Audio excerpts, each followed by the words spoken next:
The Mars of today is hostile to life, lacking any liquid water on the surface, and colder even in the summer than the coldest it ever gets on Earth.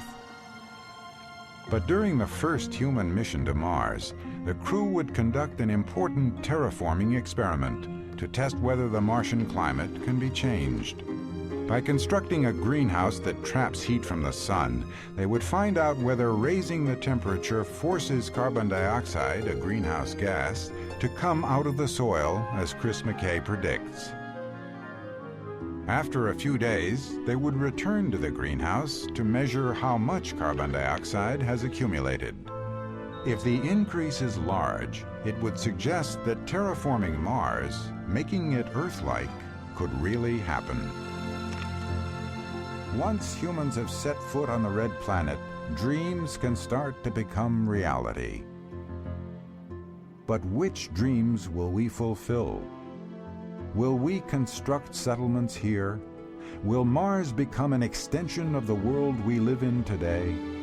I think 200, 300, 400 years into the future, we'll have a civilization from Earth that inhabits Mars. And we will have youngsters, second-generation Martians, who will say, hey, my grandmother and grandfather back in the umpteenth century came from Earth. And it will be a relationship, Earth-Mars relationship, very much like an old country, new world relationship we have seen in the past 3 or 4 centuries. If we do set up a human civilization on Mars, that will create the incentive for further advances in interplanetary transportation. Just as Columbus ventured the Atlantic in 3 ships that were really designed for the Mediterranean, and that no one in their right mind, even a century later, would have attempted an Atlantic crossing with.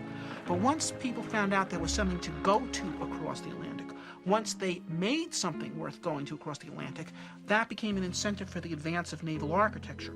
So we went from those carracks to clipper ships to steamships to Boeing 747s. Now, the same will ultimately be true with Mars. It has always been our nature to dream the impossible. Soon, we can send the first human explorers to the surface of Mars, safely and economically, using technology that's almost ready today.